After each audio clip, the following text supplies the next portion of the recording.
दुख और सुख के रास्ते बने हैं सबके वास्ते।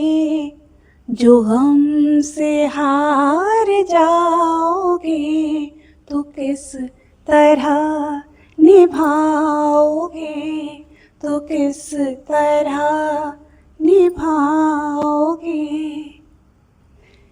जहाँ में ऐसा कौन है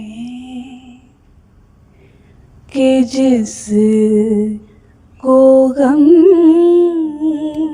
मिला नहीं। जहाँ में ऐसा कौन है कि जिस को गम मिला नहीं। नमस्कार दोस्तों, स्वागत है आपका आपके खुद के चैनल बातों ही बातों में। जी हाँ दोस्तों, माफ़ कीजिएगा, मैं 2-3 दिन के बाद आपके पास लौट के आई हूँ। उसमें भी ना आपकी ही गलती है। हाँ, क्योंकि मैं इतनी मेहनत से वीडियो बना रही हूँ, मेरा फर्स्ट व्लॉग है और आपके सपोर्ट की मेरे को आशा है, पर आपके व्यूज़ नहीं आ रहे थे, लाइक्स नहीं आ रहे थे, कोई कमेंट्स नहीं आ रहे थे, तो इसलिए थोड़ा सा डिमोटिवेट हो गई। फिर मैंने कहीं पे ये गाना सुना तो फिर मैंने अपने आप को मोटिवेट किया और आ गई मैं आपके सामने आपके चैनल पे। तो नमस्कार दोस्तों, फिर से आपके सामने आई हूँ, आपकी दिव्याश्री। तो लास्ट टाइम हमने जो कहानी छोड़ी थी, एक परिंदे की कहानी, आपने देखा था दोस्तों किस तरह उस नन्ही परिंदे के सर से जो है पिताजी का साया उठ गया था और वो अपनी डाल को छोड़कर एक दूसरे डाल पे अपना बसेरा करने आई थी अपनी बहन और अपनी माँ के साथ। तो हम इसको ज़्यादा गम की तरफ ना ले जाकर हम इसको पॉजिटिव वे में देखेंगे, ठीक है दोस्तों।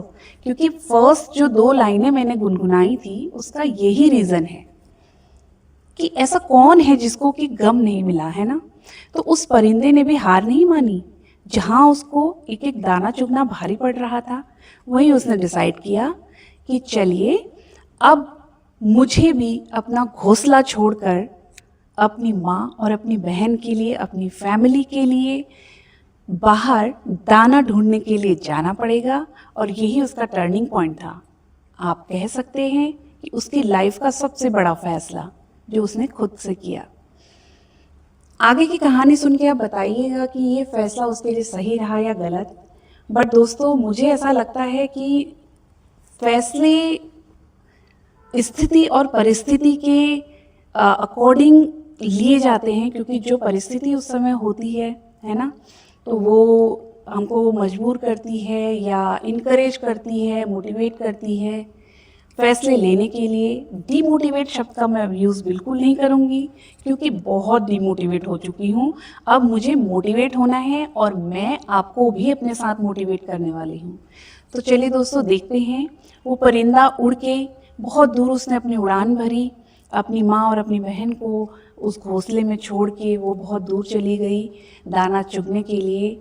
ऐसा नहीं है, थोड़ी मेहनत के बाद उनके पास भी बहुत कुछ ऐसा आया जिसके वो हकदार थे। क्योंकि देखिए, सबसे बड़ी स्ट्रेंथ तो उनके पास थी उनकी माँ, है ना, जो उनको इनकरेज करती रहती थी, जो उनको मोटिवेट करती रहती थी।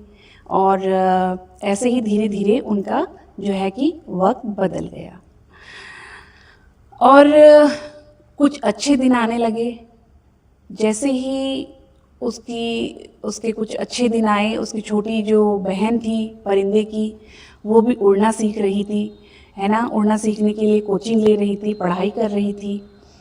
तो जैसे ही उनके कुछ अच्छे दिन आए थे, जैसे कहा ना, दुख और सुख के रास्ते बने हैं सबके वास्ते, जैसे ही उनके कुछ अच्छे दिन आए दोस्तों, तो हुआ यूँ कि उनकी माताजी जो है वो एक भयानक, जो कह सकते हैं कि बीमारी से जूझ रही थी। उन्हें पता नहीं था, ठीक है। तो जो परिंदा था वो उनको अपने साथ लेके आया, इलाज करवाया। लेकिन दोस्तों, क्या कर सकते हैं, भगवान के आगे किसी की नहीं चली और उनकी माता का देहांत हो गया। इस तरीके से वो दो बंदे जो हैं, दो परिंदे, वो अकेले रह गए।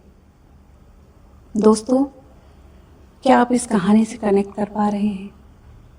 अगर आप उस परिंदे की जगह होते तो क्या करते? आप मुझे कमेंट सेक्शन में प्लीज़ ज़रूर बताइए। एक पल को तो उस परिंदे को लगा कि उसका सब कुछ उस माँ के साथ ही चला गया। उसके मन में एक ख्याल आया कि एक ऊंची सी पहाड़ी से जाके वो बिना पंख फड़फड़ाए नीचे गिर जाए खाई में और वहाँ से कूद के अपनी जान दे दे।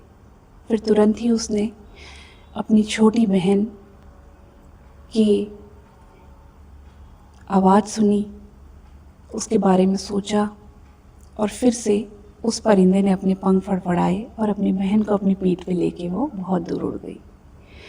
दोस्तों, देखिए, हमारे और आपके जीवन में गम आते हैं, कुछ ऐसे पल आते हैं, कुछ ऐसे गम हैं जो कभी भुलाए नहीं जाते, हमारे साथ ही हमारे साथ जाते हैं।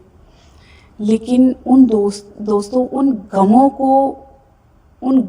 को छोड़कर नहीं कह सकते, क्योंकि कुछ गम ऐसे होते हैं जो जीवन भर हमारे साथ रहते हैं। लेकिन उन गमों के साथ कैसे जीना है, ये हम सबको आना चाहिए, है ना। कुछ मोटिवेशन, कुछ ऐसी वजह हमें ढूंढनी चाहिए जिससे कि हमारे जीवन का जो है वो पर्पस सॉल्व हो पाए। हमें भगवान ने यहाँ पे क्यों भेजा है, ये सोचकर हमें अपने जीवन को आगे बढ़ाना चाहिए। तो दोस्तों, अपनी वाणी को मैं यहाँ पे विराम देती हूँ और अपनी कहानी को भी यहाँ पे विराम देती हूँ। अगले एपिसोड में आप देखेंगे कि किस तरीके से वो अपनी बहन को लेकर जो है एक नई दुनिया बसाती है ना। तो मैंने दुख के जो पल थे उनको ज़्यादा नहीं खींचा है दोस्तों, क्योंकि वो दुख उस परिंदे के ऊपर ही बहुत भारी पड़ा। 8-9 साल में जाकर वो कहीं अपना जीवन जो है साधारण तरीके से जी पाना सीख पाई। तो उस चीज़ को मैं आपके ऊपर ना लाते हुए मैं ये आपको बताऊंगी कि किस तरीके से उस परिंदे ने उड़ना सीखा, अपने जीवन को आगे बढ़ाया, ताकि इन सब चीज़ों से आप भी मोटिवेट होकर जो है अपनी लाइफ में कुछ करना सीखें, कुछ करने को मोटिवेट हों। ठीक है, और कमेंट में प्लीज़ आप लिखिए और मुझे बताइए कि आपको ये कहानी कैसी लगी और आप अगर उस परिंदे की जगह होते तो क्या करते। मेरे को आपका इंतज़ार रहेगा कमेंट सेक्शन में। मैं आपके कमेंट ज़रूर पढ़ती हूँ, रिप्लाई करती हूँ। आपसे निवेदन है कि आप मुझसे बात करें, कनेक्ट करें, जिससे कि मैं आपके साथ अच्छे से कनेक्ट हो पाऊँ और अपनी कहानी को आगे बढ़ाऊँ। नमस्कार दोस्तों।